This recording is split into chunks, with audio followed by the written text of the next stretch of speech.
Oke, kita langsung buka aja. Assalamualaikum warahmatullahi wabarakatuh. Salam sejahtera bagi kita semua. Om Swastiastu, salam rahayu. Kali ini kita masuk ke episode kedua untuk Indonesia to the World, di mana kita bisa belajar tentang musik tradisional Indonesia dan pengaplikasiannya di produksi musik kita sehari-hari. Masih bersama dengan Mas Bismo aka Noise Killa. Ini harus ada efek suaranya nih. Sedap. Kali ini kita akan belajar lebih dalam tentang beberapa alat tradisional lainnya.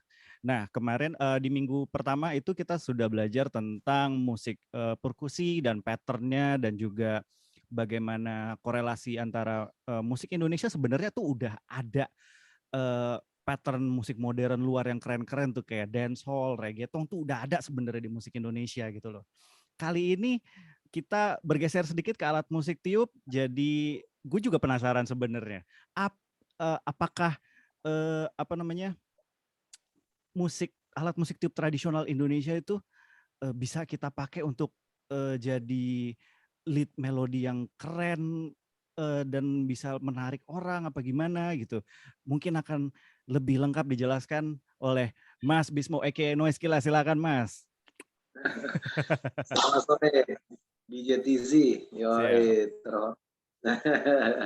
Dan selamat sore juga semuanya. Di sini aku lihat tadi ada Bung Radit ya, Radit Ekoman. What's up, man? Ada Derry. Oh, ada Wisnu Prasetyo juga. Gawat.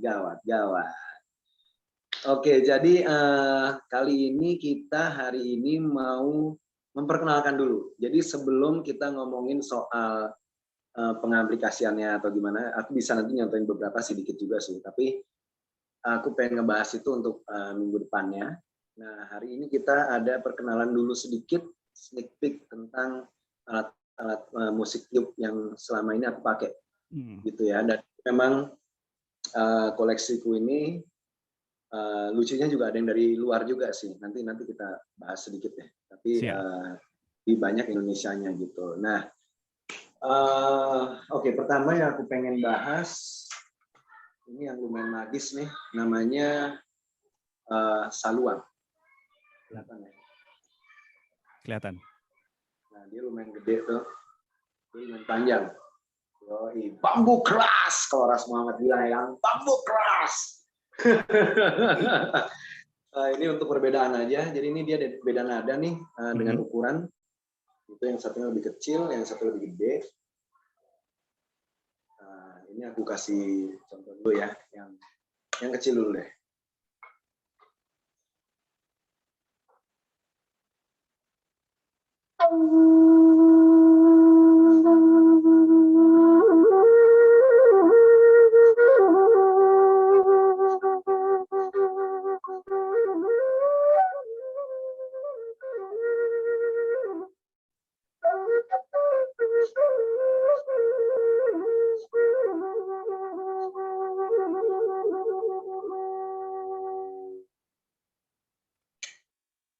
Ya, pas mati lampu rumah gua tiba-tiba anjir.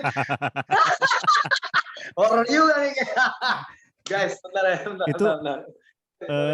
Suasana magisnya terasa banget itu. Langsung mati lampu. Gak apa-apa. Anyway, ini di luar skenario, jadinya ini juga kaget banget. Maksudnya lagi, apa namanya ya, terdengar lagi mendengarkan suara saluang yang mendayu-dayu gitu, terus tiba-tiba mati lampu itu kayak merinding gitu. Apakah beneran ada kekuatan? Nah, udah nyala lagi. Apakah benar ada kekuatan magisnya? Kita tanya ke narasumbernya langsung.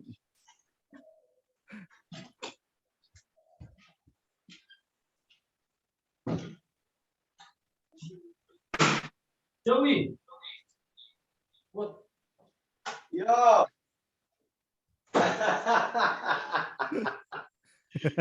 Tutup dulu deh. Yo, we're back again. Sorry, bro. itu merinding loh, Mas. Mas mau itu merinding loh. Gue merinding loh. Gue aneh banget nih. Wiso dulu kita pernah kejadian kayak gini pas ngetik lagu leluhur ya. Ini kejadian lagi anjir. Oke, Kayaknya itu boleh. bisa jadi bahasan berikut yang menarik tuh Mas, antara frekuensi vibrasi suara dengan hal-hal gitu tuh udah bukan bahasan kita hari ini. Nanti kita itu harus bahas lagi di yang selanjutnya. Yang Adik, ngajar. No. Nah ini, sorry ya, kita lanjut lagi ya. Oke. Ini yang kedua nih. Sebentar. Kalau mau di sini pada diam. Ini yang lebih low ya. Iya.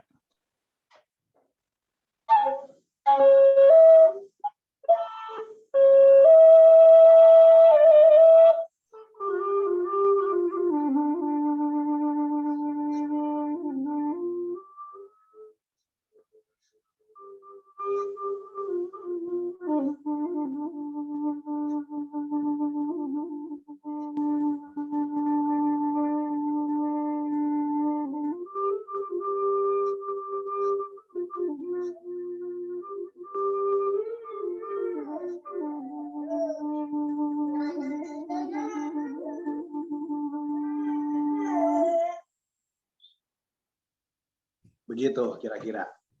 Itu Jadi berarti gue cerita dulu sedikit ya. Baik, silakan. Jadi ini kan ada dua ya. Dia beda nada nih. Kalau nggak salah yang low ini G dan yang tinggi ini C kalau nggak salah dia waktu itu. Lihat tangga dasarnya, tapi tetap aja mereka ini kan jadi gini, sedikit sejarah dari yang gue dengar itu sampelong itu pakai untuk acara wedding perkawinan dan juga untuk pemakaman. Nah, dan memang juga secara mistik emang dipercaya memang mistik banget sebenarnya sampelong ini. Makanya aku juga treatmentnya sama alat-alat ini, saya nggak pernah taruh alat-alat suling ini di lantai, gitu ya, selalu di kursi. Dan nggak boleh ada yang dilangkahin, yang gitu-gitu segala macam, kita harus menghormati sih. Nah, dan juga sebenarnya yang lucu, sampelong itu juga dipercaya bisa mengikat wanita. Asik. Gue nggak ngerti tuh bagian situ kenapa. Cuman ya memang gitu. Jadi dia agak mistik tapi juga nakal gitu ya, dan dia juga dipakai untuk kebahagiaan, which is untuk kawinan. Dan satu hal lagi kalau kalian perhatiin itu memang di beberapa aspek ini alat tiup Indonesia itu kita tuh sudah mengenal yang namanya, kalau orang Sunda bilang ngalamus, atau kalau orang Inggris bilang, bahasa Inggrisnya circular breathing. Nah, circular breathing itu biasanya kita pelajari di alat didgeridoo tuh. Ketika kamu harus niup sembari kamu nafas. Nah, tapi sebenarnya di alat tiup apa aja tuh bisa diaplikasikan. Kalau misalnya kalian main trompet, ada yang main saxophone, itu juga bisa lo aplikasikan ke circular breathing itu. Jadi itu bisa all night long gitu, men, niupnya. Kayak ini tadi ini, aku juga di Sampelong, di Saluang, Serunai itu juga ada pakai teknik circular breathing. Jadi mereka bisa niup tuh kalau acara gitu ya udah semalaman gitu, santai gitu, dengan waktu yang panjang mereka nggak kehabisan nafas gitu lah. Gitu, men. Jadi ini ya, circular breathing-nya kita lihat sekali lagi. Kita tahan nada paling bawah nih.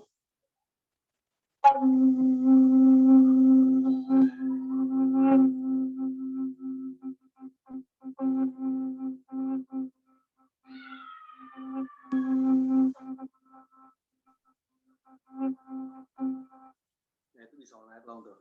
You can go party all night long tuh. Tanpa lo gak bisa nafas. Latihannya gimana? Latihannya gampang. Itu awalnya kita niup nih. Terus lo bentuk bibir pipi lo agak gemuk ya. Ini latihan awal dasarnya. Jadi lo pencet nih bibir pipi, kan anginnya kebuang. Nah, at the same time lo harus ngirup barengan. Dengan lo mencet ini, lo harus ngirup. Itu basic dasarnya dulu tuh. Jadi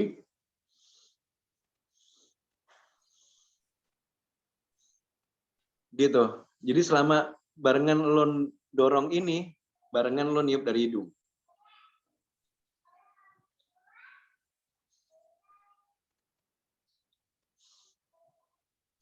Gitu awalnya. Habis itu next step-nya lo pakai botol aqua gelas aqua tuh pakai sedotan. Lo bikin bubble di situ.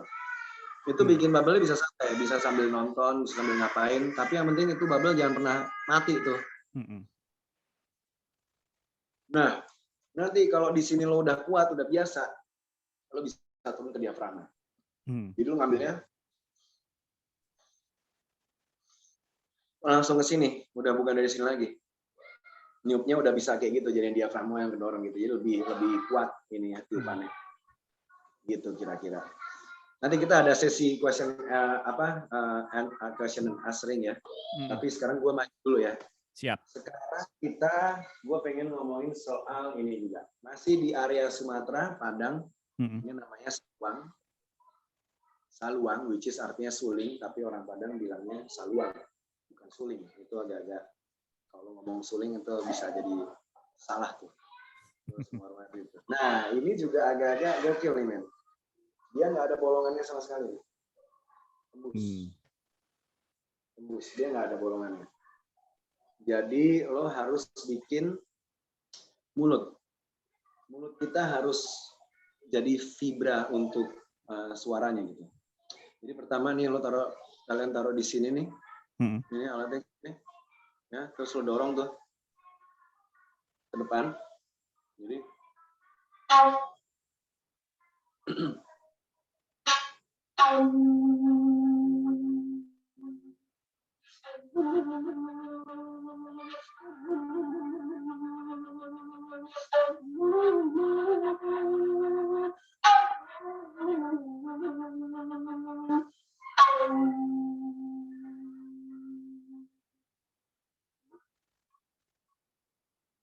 itu suaranya. Nah, yang ini agak lucu. Ini dia, aku pernah dengar bisa temanku cerita waktu itu di salah satu tempat di sana itu. Saluang ini kadang-kadang dipakai. Nah ini dia nih, kalau kita ngomongin soal budaya rap dan freestyle ya, sedikit nih gue kena sedikit ya.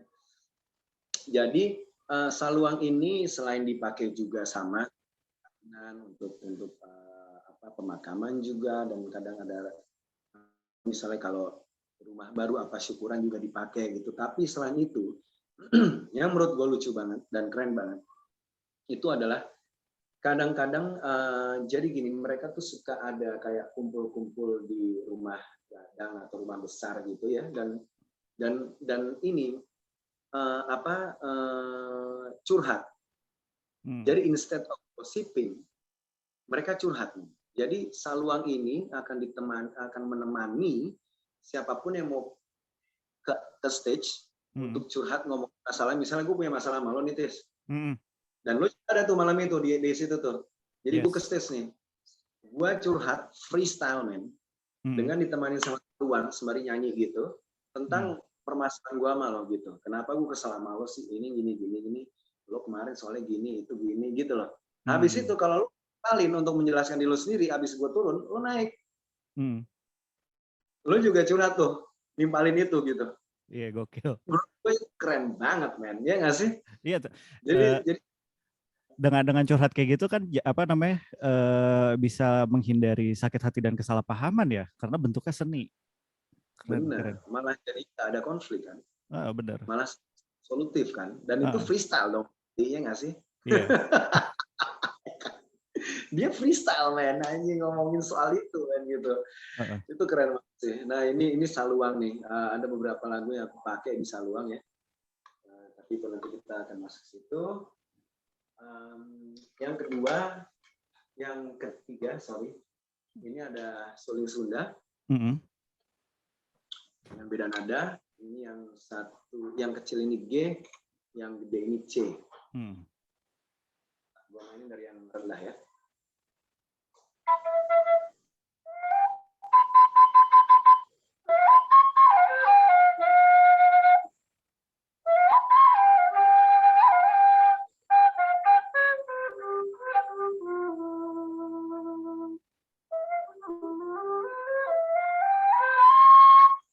dia ada 2 oktav. Dia hanya terdiri dari empat bolongan, jadi cuma 5 nada aja dia, dan 5 nada. Yang ini juga sudah.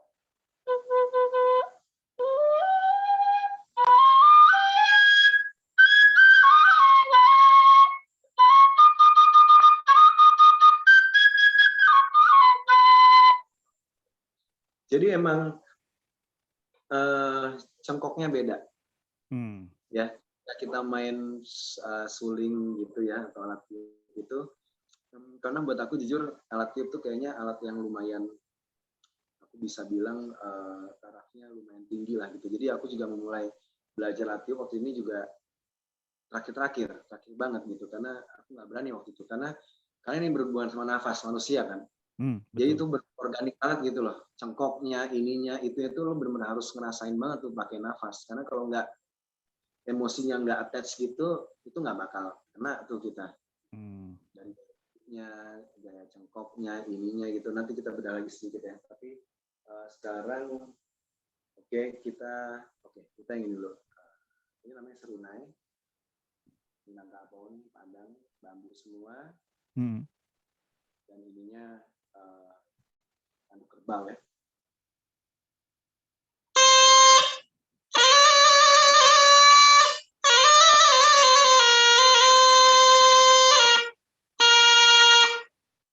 Lumayan ya, dia agak-agak. Iya. Tapi nada Islamnya kerasa ya. Iya, kerasa banget Mas. Nah ini lagi nih, ini serunai pui juga dari Padang, Minangkabau. Itu mereka di sana, serunai ini bahkan ada yang ini bro, dia dari daun. Dan bikinnya niup mulutnya mulut loh. Ada yang kayak gitu, yang lebih gila lagi tuh. Dan itu cuma dibikin sekali doang, habis itu dibuang gitu, besok bikin lagi gitu, karena kan pasti hancur soalnya. Iya. Nah ini ya, ini namanya serunai pui.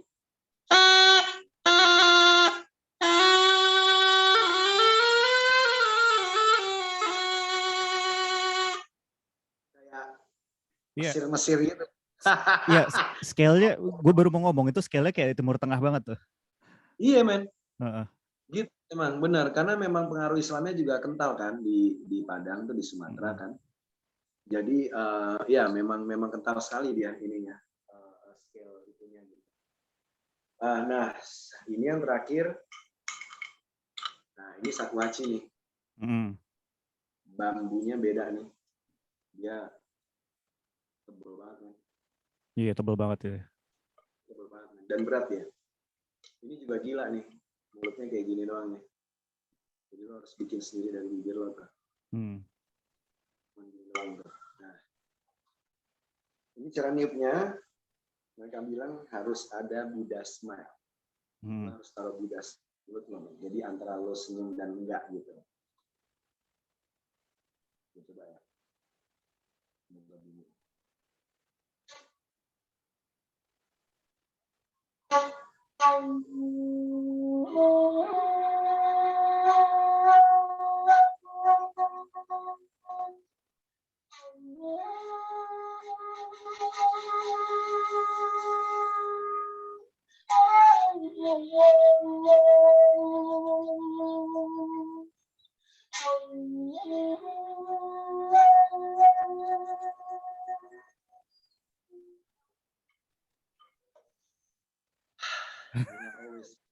After blowing this motherfucker. Bener-bener. Gila guys. Yoi men, lo tau niupnya itu harus menahan men. Kita tuh cuman ngeluarin tuh cuman gini nih. Bahkan nggak kedengeran men. Iya. Dia tuh nggak segitu. Dia tuh benar-benar tipis banget men. Karena begitu lo ngotot itu nadanya udah langsung tinggi banget soalnya dia. Dan sedangkan oktav, dia ada 3 oktav, dan yang paling bawah niupnya emang harus benar-benar pelan gitu, santai gitu. Gitu. Nah, ini yang terakhir nih. Namanya kerang biar. Ih, mantap. Ini bisa sebenarnya kalian bikin dari kerang apa aja, yang bentuknya kayak gini ataupun yang enggak, yang agak panjang pun juga Udah pernah coba soalnya bikin sendiri. Ini tinggal dipotong nih ujungnya nih. Habis itu diamplas halus gitu, udah bisa niup. Kalau ini gue dapet dari asli dari Papua ini.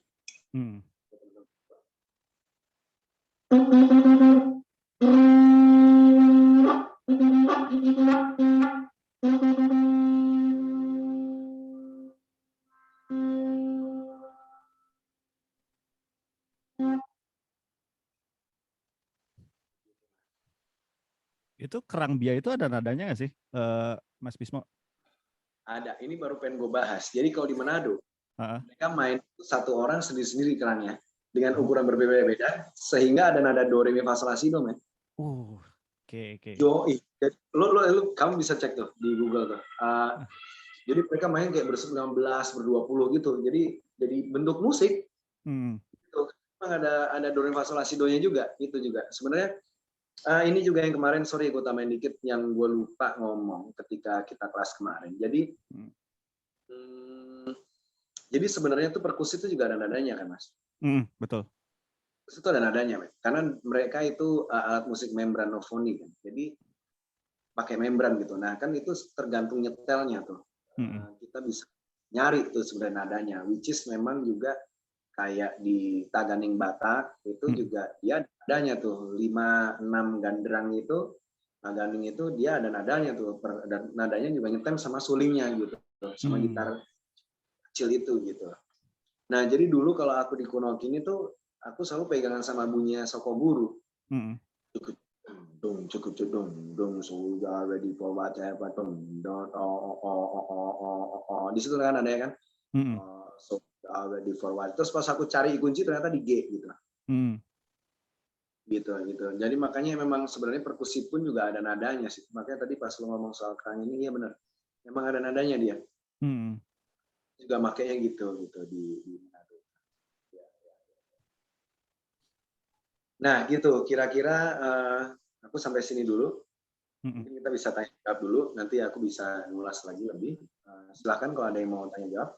Boleh, silakan. Ini gua unmute ya. Ada Wizo di sini. Wizo. Kalau Wizo pertanyaannya bisa gawat tuh. Ya gitu. Takut dulu. Wis, naik wis. Radit, Bung Radit. Bung Radit juga boleh nih. Iya, mungkin kita bisa ngapain nih? Yo. Gue lagi baru keramat gue. Gue tahu banget bentuknya. Keren nih alat-alat tiup. Gue mau nanya deh Mas Bismo, kalau alat tiup nih frekuensinya apa? Di berapa hertz sih dia? Kalau maksudnya kalau secara ininya apa?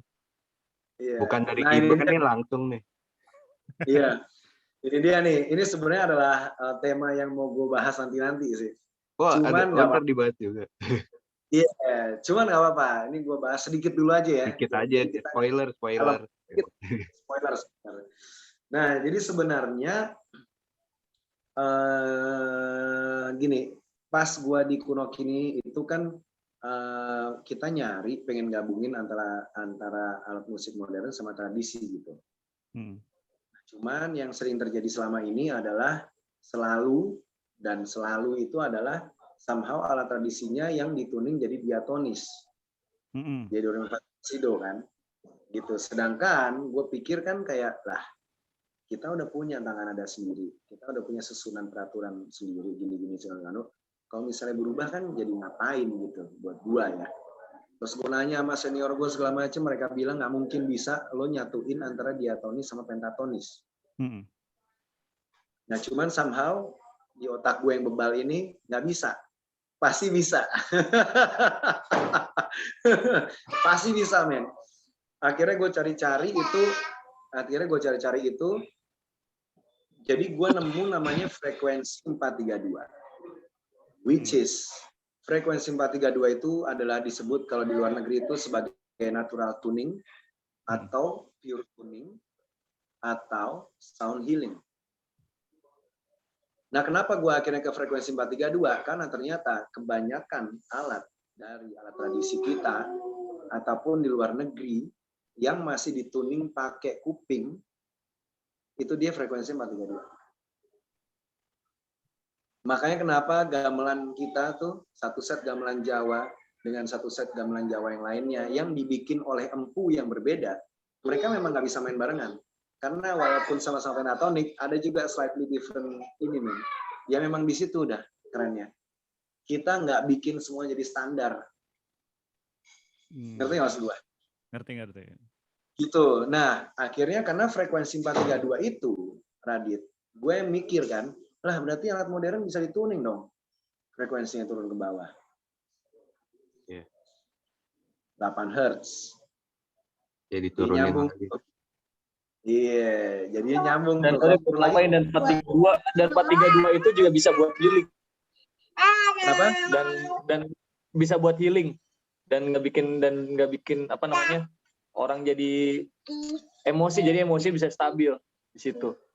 Nah makanya nih buat 432-nya nih kita harus tahan dulu ya karena ini bakal lama banget. Gua udah ada sejarah-sejarahnya segala macam, so nanti aja kita bahas lagi. Ya, tapi frekuensi 432 kebanyakan. Karena emang itu nyambung sama alam, sama DNA lo, theta lo, segala macam, semua itu numbers matematika dunia juga nyambung ya, itu gitu deh. Iya. Kena tuh. Ya, mantap. Makanya selalu bisa nge-bius orang kan. Yoi. Ya kan? Nah, ini kadang trend ada yang ini gitu. Kayak tadi tuh mati lampu, anjir lu lihat nggak tadi mati lampu. Iya ya. Nah, ini makanya Mas Bismo. Di Bangka inget gak lo? Di Bangka. Iya kan? Sama Ras. Nah itu Mas, sebenarnya makanya gue pengen ngobrol sama lu tuh yang dulu nih sebelum ada Suara Dau tuh. Ingat gak yang gue japri sama lu? Benar. Dan akhirnya karena ketemu sama Mas Bismo nih, gue akhirnya bisa menelurkan satu album full 432 nih gara-gara Mas Bismo nih. Keren. Iya. Oke, kita lihat yang apa? Kita lihat yang udah bergabung di sini ada Mas Bim, ada tadi ini ada Hafiz. Halo Hafiz. Yo, Hafiz, wagwan man. Ya, silakan dilanjut Mas Bismo. Iya, jadi gimana, Dit? Menjawab pertanyaan lo nggak? Jawab yang sih, apa? Ya, ntar kelanjutannya next kali ya.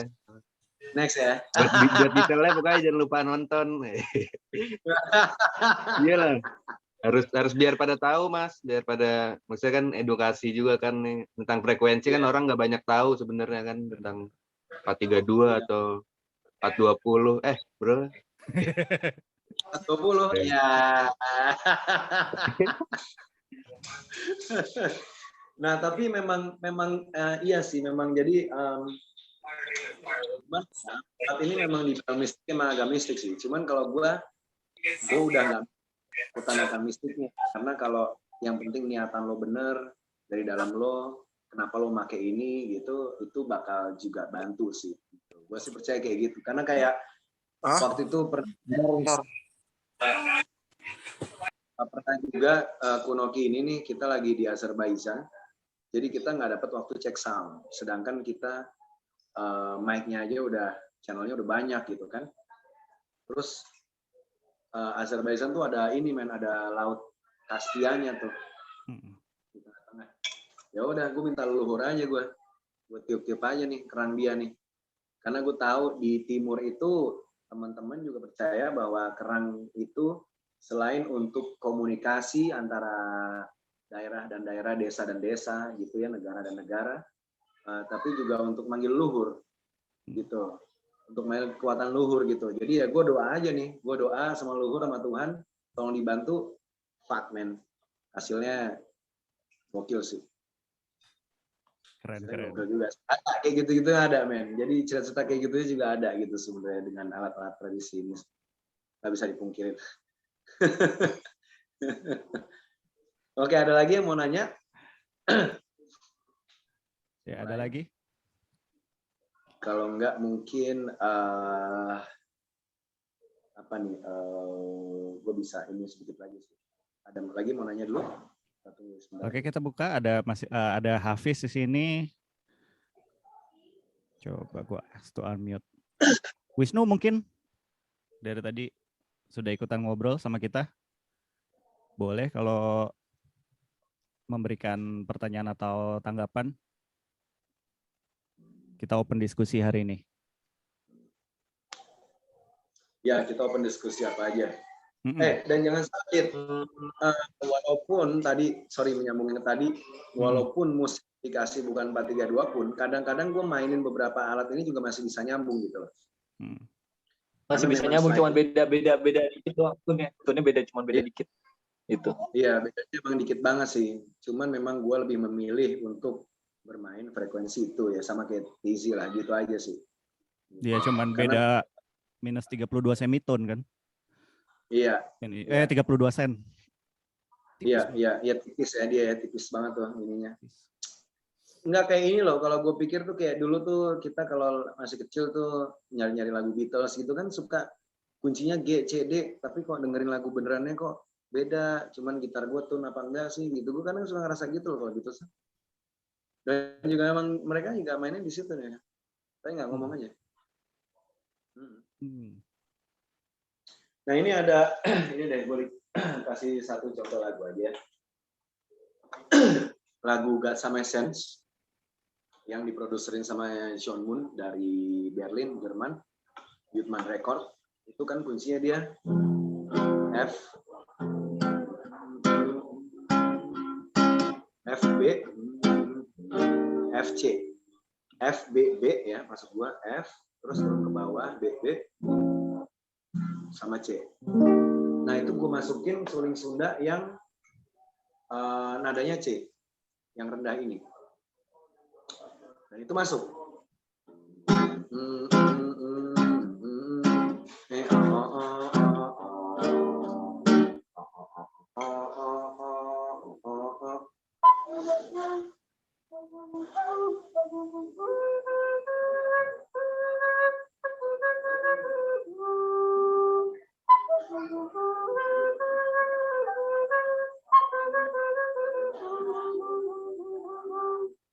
Gitu, bisa masuk tuh. Gue kadang-kadang juga suka explore kayak gitu sih.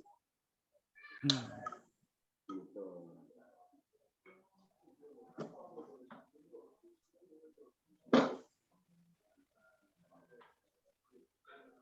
Oke, ada pertanyaan? Nggak ada ya? Kalau nggak ada, gini.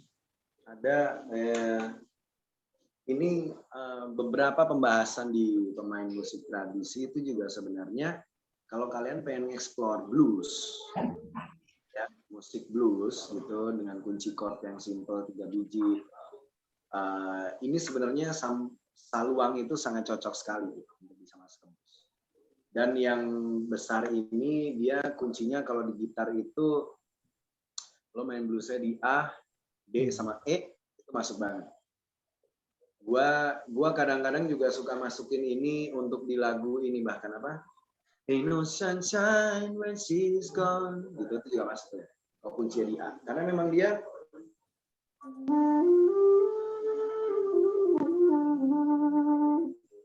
skillnya emang udah di situ soalnya. Dan dibikin ngeblus mendayu-dayu gitu yang kayak gitu ini kena banget nih. Sampai long ini kena banget.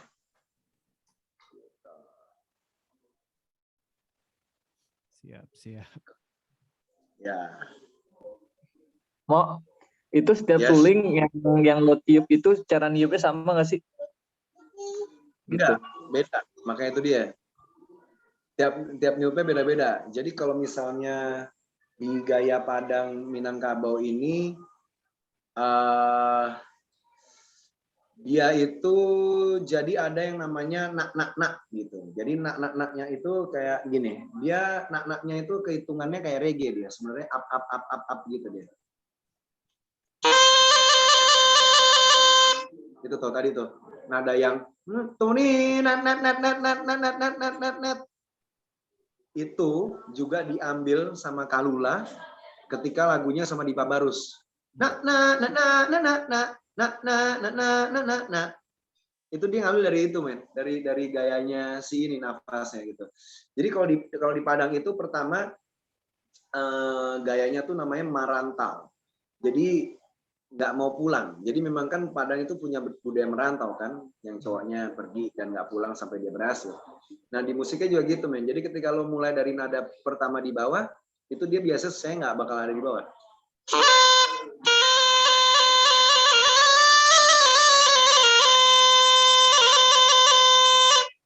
Dia nggak balik lagi, nggak digituin biasanya.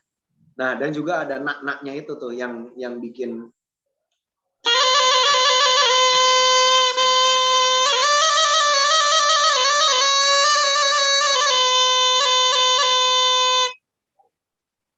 gitu ya kan. Dan emang kalau Seruna ini emang lebih to the point banget ya, in front. Sama juga sih sama ini, tapi ini lebih halus ya.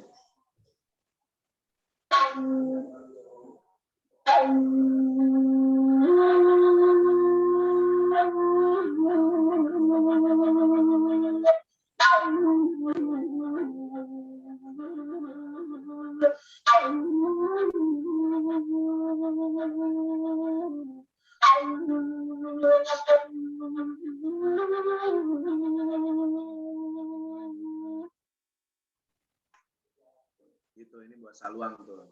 Sama juga dia ada itunya gitu, namanya gitu dengan gaya Padang, tapi lebih halus. Kalau Sunda itu lebih, gue sih ngerasanya ya kalau Sunda tuh kayak lebih nakal, no. Sunda sama Jawa tuh gue ngerasa tuh lebih kayak bandel-bandel, tising-tising gitu men. Jadi bisa.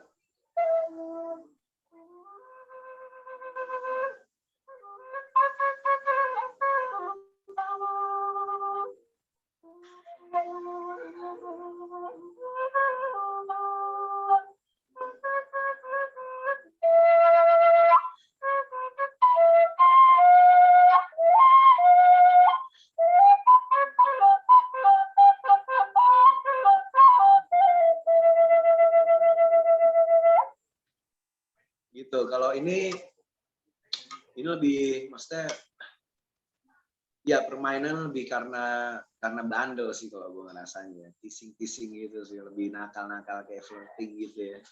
Cuma ya kan kalau emang di gamelannya lo bisa dengar dia lebih kayak gitu sih. Iya, kira-kira itu tuh. Dan kalau misalnya yang Sakuaci itu harus benar-benar lebih apa? nahan banget gitu emosi. Dia nahan emosi dan dia mainin antara falesnya tuh juga dimainin kan. Falesnya tuh jadi nada sama dia. Karena tangga nadanya kan gini ya.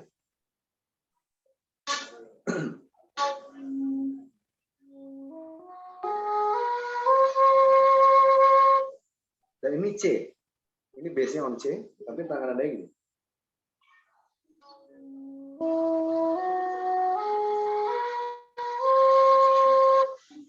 Nah, tapi yang falasnya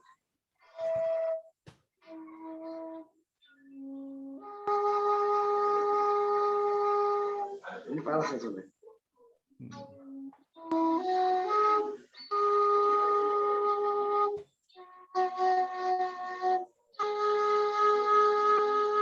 Dipakai tuh. Sorry, gue saja. Ini ya.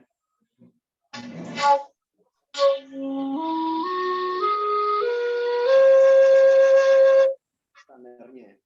Terus falasnya.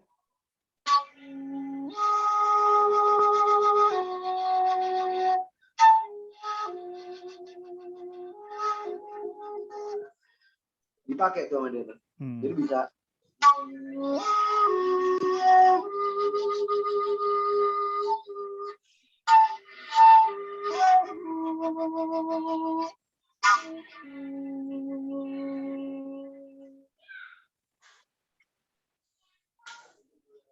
gitu. Dan emang niupnya juga emang harus nahan banget, benar-benar santai. Lo nggak bisa buru-buru, yang lo atur nafas lo gitu.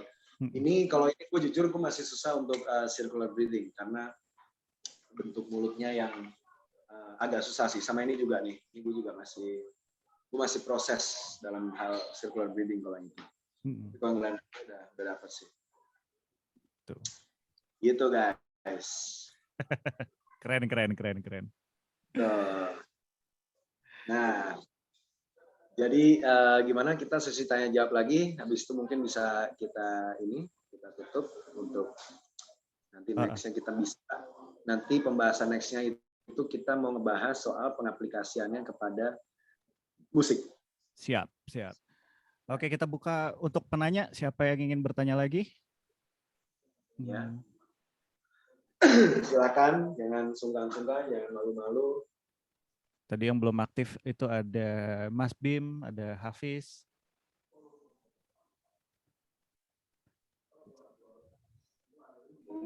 Nah, Wisnu muncul lagi nih.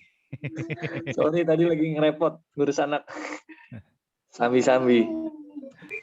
Iya, sorry nih repot. Berisik di sini. Santai. Ya, mungkin ingin bertanya?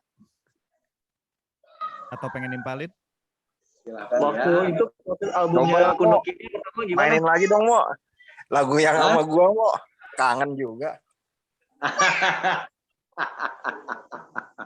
Ini gue main dikit ya. Gimana sih nadanya? Anjing.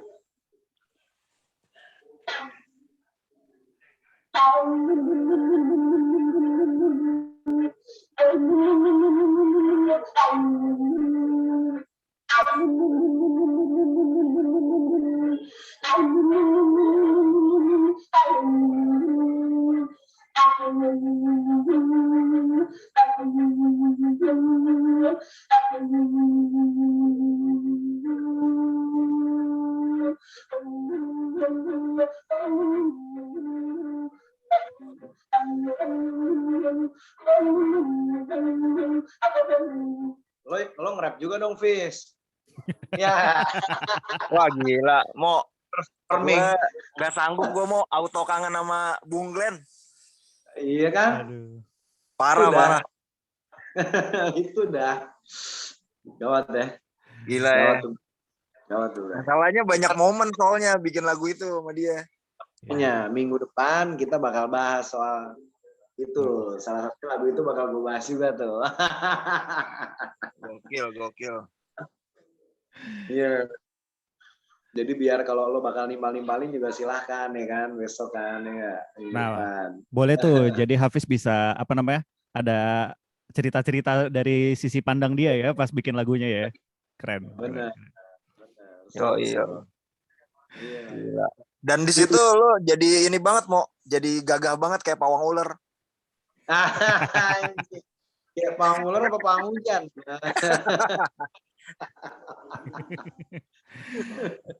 Oke. Wis, Wiso tadi mau ngomong apa, Wis? Iya, tadi Wiso mau ngomong apa? Wiso. Wis. Biasa nih bapak-bapak jam segini lagi rempong-rempongnya nih. Gue juga sama deh tadi unmute. Begini nih. Iya di mute speakernya gini. Sama video juga. Wah kalau ngelihat lu nyesel deh. Itu apa namanya prosesnya album Kuno Kini yang pertama itu gimana tuh, berapa lama untuk merancang musiknya, beatnya? Itu alat musik apa aja? Panjang kan? Simpel deh, panjang kan pertanyaan.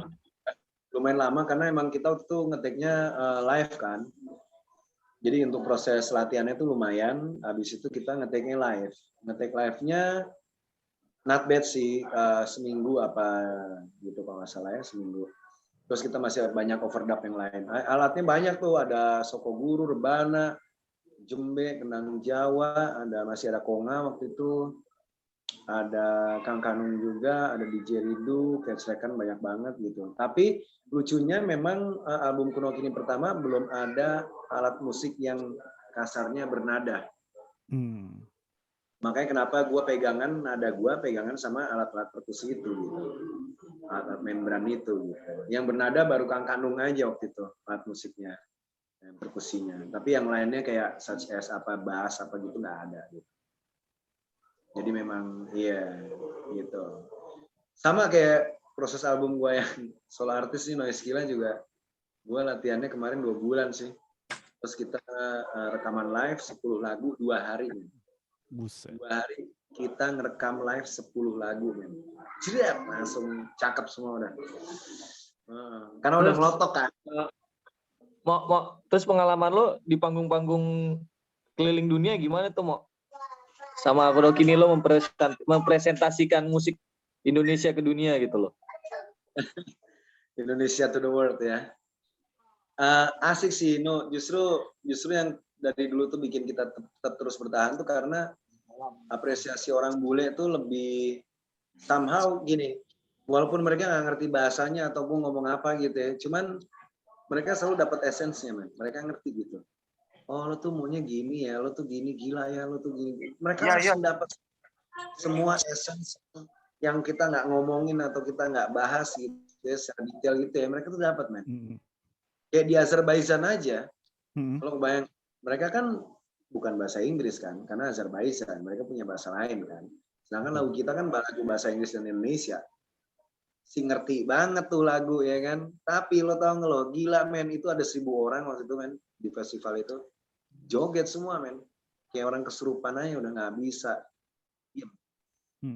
Gitu. Dan apresiasi kayak gitu sih yang gue selalu tuh kayak, anjing ya.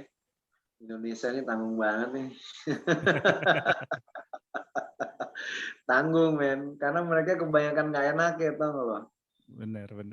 Kebanyakan nggak enak ya, padahal mungkin receive energinya juga sama sebenarnya. Cuman kebanyakan dipikir untuk gue joget nggak ya, gue suka nggak ya, ini itu ani amu gitu men, kebanyakan gitu. Dan kalau sorry nih kalau sedikit aja gue juga ngomong, bisa jadi ngebahas soal Kuno Kini. Lo perhatiin ya sekarang, itu nama Kuno Kini berapa yang make? Dari bengkel, ada kafe, ada festival, ada apa, itu semua mereka pakai nama Kuno Kini itu sekarang. Lucu ya. Iya. Lo nggak patenin lah. Gue udah patenin, udah. Tapi ya welcome to Indonesia men. Buat gue cuman jadinya kayak oh ya udah, berarti emang kontribusi Kuno Kini udah ada. Karena itu berarti subconsciousness setiap orang di Indonesia itu mereka udah aware dengan brand atau nama Kuno Kini. Kalau enggak lo ngapain lo bikin kafe gede-gede di Semarang namanya Kuno Kini. Bro. Tapi lo manggung nggak mau di situ, Mo? Hah? Lo diajak manggung nggak di kafe Kuno Kini? Belum. Emang nih makanya nextnya nih gue pengen gedor-gedorin nih orang-orang. Iya, obrak-abrik aja. Bener nggak? Kan kalian juga tahu kan 2003 siapa yang mikir konsep Kuno Kini? Iya. Ada. Enak lah kita barengan. Oke. But anyway, ya men. Gitu. Jadi halo. Nu, kemarin gimana tuh Nu yang bikin lagu Leluhur itu juga ini ya, NCB lo meledak ya?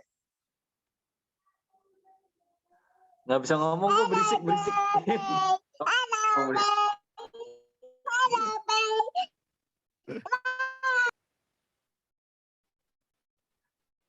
Oke. Well, gimana? Mo, gue mau nanya nih. Apa? Apa dari suling yang lu pegang tadi itu ada 3 ya kalau nggak salah ya? Itu suling bukan sih termasuknya? Ya, semuanya alat tiup. Menurut lu paling ngap yang mana sih, Mo? Paling ngap. Iya, mau buat napas lu tuh. Sampai kayak gitu tuh kalau manggung deh. Wah gila ya, lucu ya. Kayaknya kalau gue bisa ngomong justru Shakuhachi, bukan Serunai atau Serunai Pui. Walaupun Serunai Pui lebih butuh banyak energi. Cuman permasalahannya, gue sama Serunai udah bisa circular breathing. Jadi gue nggak ngap, Fis. Gue bisa tarik nafas, Fis. Iya. Cuman kalau butuh teknik ya? Iya, butuh teknik emang. Tapi kalau Shakuhachi ini, itu tadi gue setiap kali habis niup, gue ngerasa giting, men. Karena nafas lo tuh dipirit, ngeluarinnya dipirit-pirit dikit-dikit gitu tuh kalau mainin itu. Jadi dia nggak bisa nafas yang lepas langsung itu tuh nggak bisa. Malah bikin gue kayak wah gokil gitu men. Bukan nggak bisa nafas ya, tapi gue nggak tahu men. I feel like really getting gitu men. Like ini giliran kalau yang kayak gini-gini nih, ini karena gue bisa circular breathing malah jadi nggak masalah nih.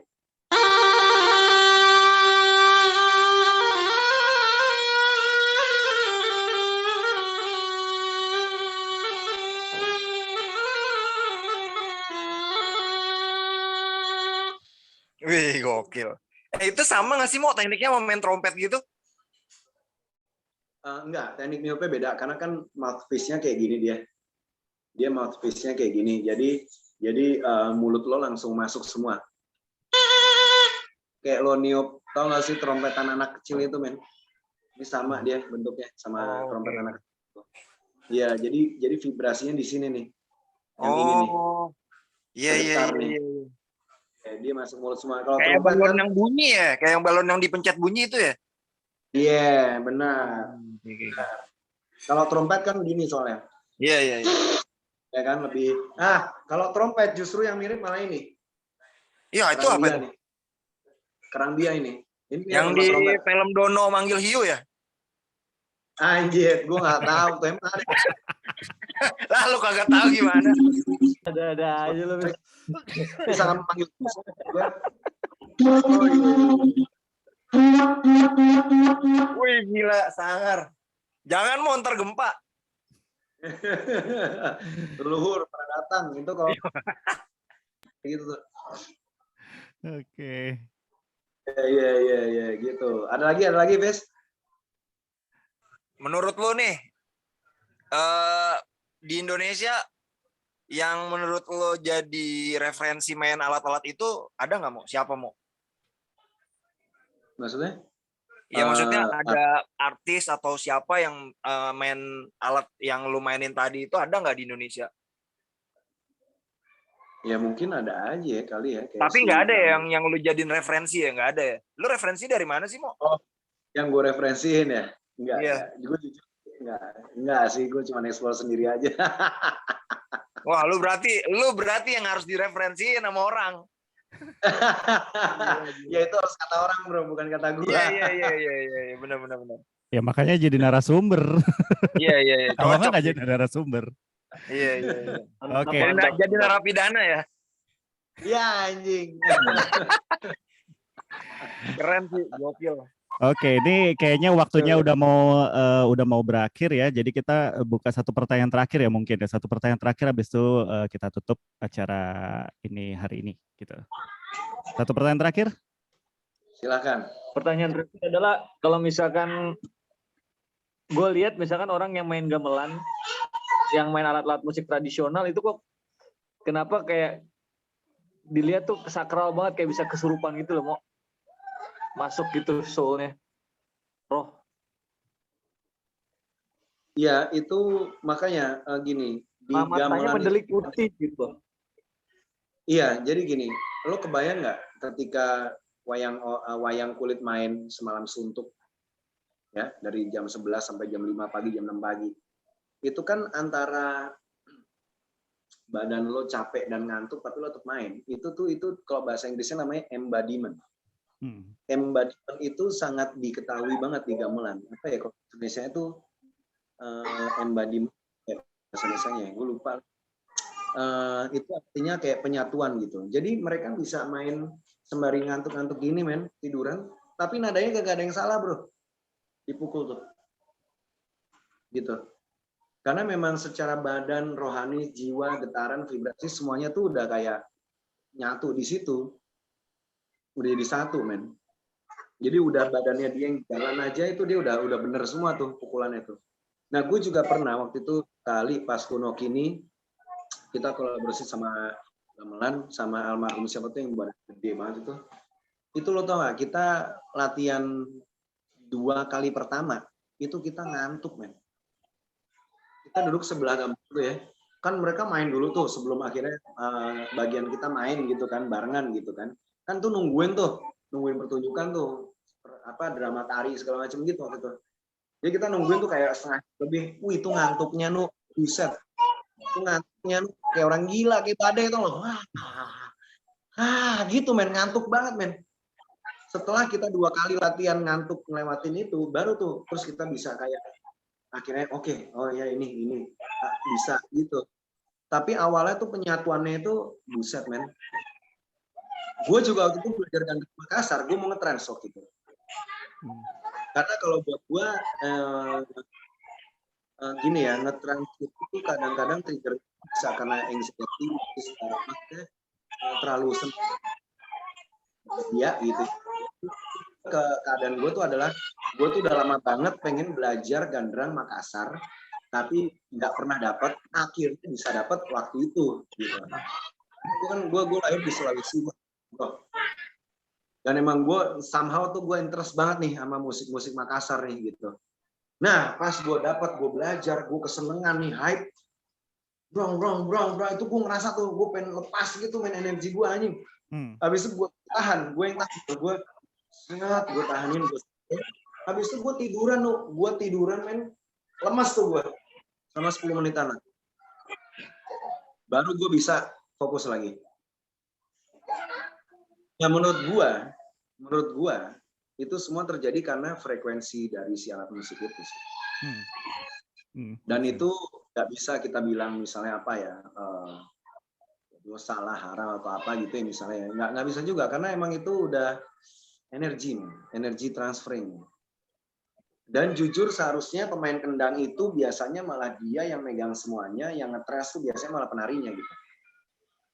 Makanya gue belajarnya ya gitu deh. Makanya gue harus pas gue mau itu, gue harus bisa kontrol gitu. Akhirnya gue bawa.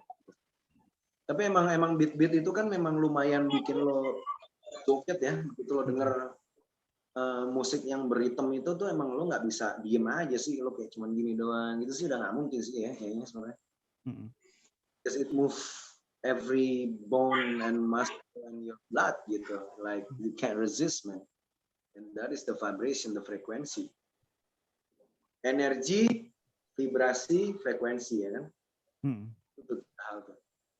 Itu nggak bisa dilahirkan ataupun dihancurkan, itu cuma bisa ditransfer. It only can be transferred. Jadi dan itu semuanya kalau menurut gua kalau gua bahas kayak gini semuanya energi Tuhan, semua energi pencipta, Allah, Tuhan, apapun yang lo ngomongin gitu. Kalau gua boleh ngomong lebih panjang sih kayak gitu sih jadinya sih. Ya, karena kebayang nggak? Kulit binatangnya yang dipakai itu kan juga ada energi. Walaupun binatang mati kan seperti dibilang energi tidak bisa diciptakan atau dihancurkan, it's only transfer. Jadi ketika dia mati, ya kulitnya itu udah juga mengandung energi binatangnya dong, nggak mungkin nggak. Belum lagi kayu yang dibikin ini energi pembuatnya juga si empunya yang bikin alat musiknya, itu kan juga nggak bisa kita pungkirin. Itu sebuah karya cipta menjadi tercipta, itu ada tangan Tuhan dimanapun. Kalau menurut gue ya, sorry ya, kalau ada yang nggak bertuhan juga nggak masalah sih. Tapi kalau buat saya itu tangan Tuhan semua Lo menciptakan apa aja deh, alat musik, mau musiknya, mau gambar, mau patung, mau terserah bro, mobil, whatever. When you create, there's a God energy lies in you, with you together. Jadi bukan sendirian gitu. Makanya itu energi ya, itulah transfer semuanya jalan gitu. Gitu sih kira-kira ya. Oke, ini pembahasannya menarik banget nih hari ini. Keren. Gue belajar banyak banget. Makasih. Dan anyway, makasih Mas Bismo untuk sesinya hari ini. Kita ketemu lagi minggu depan di jam dan waktu yang sama. Dan jangan lupa kita akan ngomongin 432 Hz, solfeggio frekuensi, dan lain-lainnya. Itu masih nanti itu ya nggak ya? Yoi. Besok kita bakal bahas soal pengaplikasian alat tiup ini kepada musik. Siap. Oke, jadi pertemuan ini direkam dan buat teman-teman yang belum sempat menyaksikan bisa menyaksikannya di YouTube NXM, akan diupload sama Wisnu Prastowo aka Wizo. Oke, akhir kata gua DJ TZ dari Suara DAW mengucapkan terima kasih, sampai ketemu minggu depan. Wassalamualaikum warahmatullahi wabarakatuh. Bye bye. Waalaikumsalam. Ayo.